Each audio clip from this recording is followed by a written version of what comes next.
Hello, welcome back to one of our start position spotlight videos where myself and Tom will be looking at some of the factions you could play as in Total War 3 Kingdoms. And today we are looking at Sun Jian. He is a legendary sentinel, the patriarch of the Sun family. And he's going to have a lot more southerly start position than a lot of the other warlords. So you can see he starts right here, surrounded by enemies. My allies and my people need my protection. So Sun Jian, as we said, very southerly means he's got a lot of unprotected Han territory, which means he's got a lot of potential to really grow at the start of the game.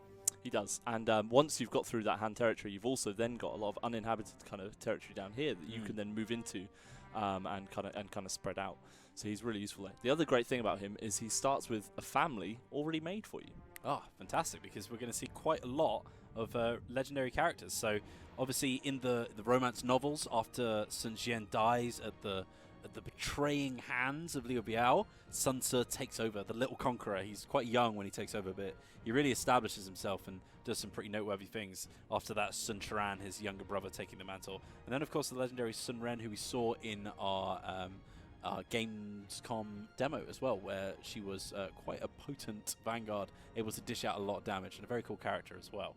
So playing as Sun Jian, we're going to see, first of all, nice bit of campaign movement range when starting in our friendly sea region, so really easy for him to move across the rivers and across the east coast of China as well. So if you want to go for a bit more of a unconventional attack on some of the more northern territories, but also a little bit more morale when attacking, because Sun Jian is a very aggressive warlord. So we're going to see quite a lot of that be reflected in the specific things that their faction can do. So for example, their unique resource is heroism. So whenever Sun Jian engages in sieges and battles where he's the aggressor, we're going to see that tick up over time. Whenever he's in peacetime, that's going to tick down because he's not getting into those battles and it will actually start to decrease. The reason that's important is this is actually going to decrease the amount of cost that you'll get from unit recruitment and upkeep for all of your armies, faction-wide, which is super powerful when it's really high. But if you start running out of heroism, Tom, you start running out of money. And it can get really dangerous. So a very aggressive faction, really have to expand your forces. Yep. So if that's your playstyle, this is the guy for you. Totally is. Exactly. He's also going to have a few more things to utilize that with, because he's also got the mercenaries under his control as well. So the mercenary character Captain Retinue's here. So these aren't like your normal characters, but they can lead a retinue themselves, much like a garrison force would have those captains as well. So these guys, the mercenary captains, come from this unique building chain, which is the Mercenary Outpost. So it's going to give you a little income from commerce as well, as they sort of sell their services out to other people. But it means that anyone who takes this building chain, so bear in mind if you're playing as another faction, you manage to take Sun Jian's holdings, you might actually get this yourself. But anyone who holds this building chain will actually be able to start recruiting those mercenaries for themselves.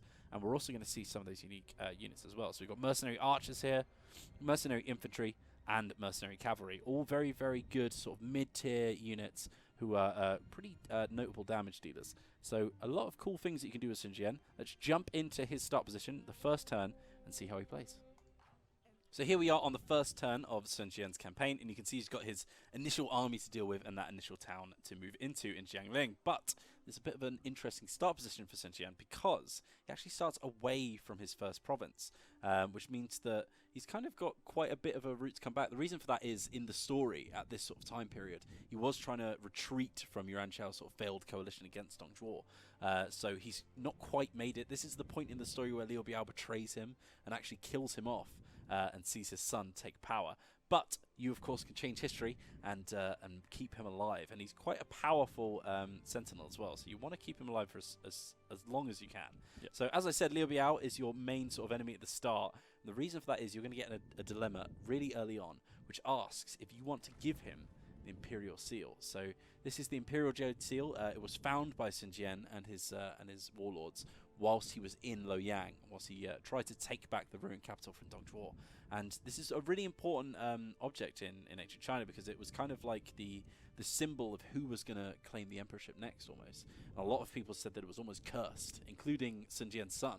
They said that, you know, ruin comes to those who hold this. You don't want to have this held onto you. So you have the decision. Do you get rid of it, give it to Liu Biao, avoid war with him, or do you enter into a conflict with him and both of his vassals? And that's the key thing here.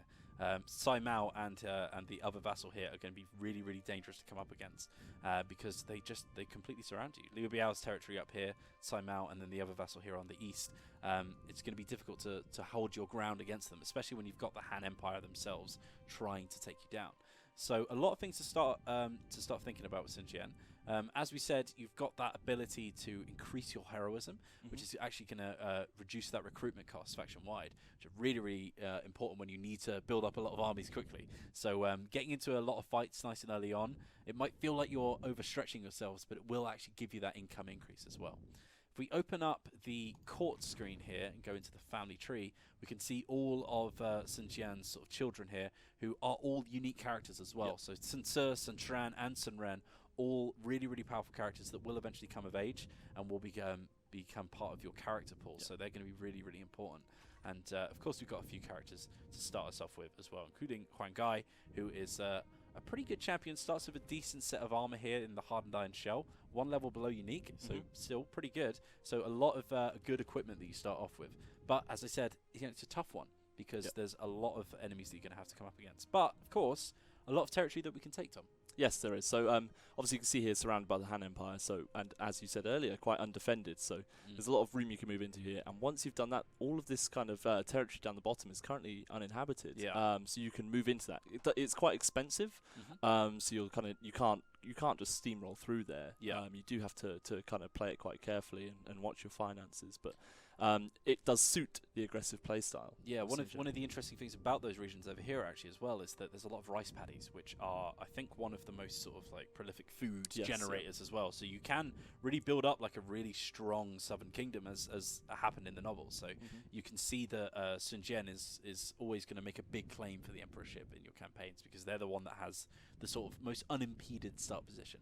And if you can bear to lose the Imperial Seal, then you can do that kind of unimpeded as well. So yes, you could, Liu Biao won't even be that much of an issue for you. Perhaps you can even form a coalition with him, change history a little bit, and perhaps you can even buy that Imperial Seal back off him, or even just steal it from him at a later date. So, you've always got something to think about, and there's plenty of legendary characters to help you do it, and plenty of special abilities with your armies as well. Let's look at a couple of the unique resource buildings that we can take when we're playing as Sun Jian, because right below us is an armor craftsman.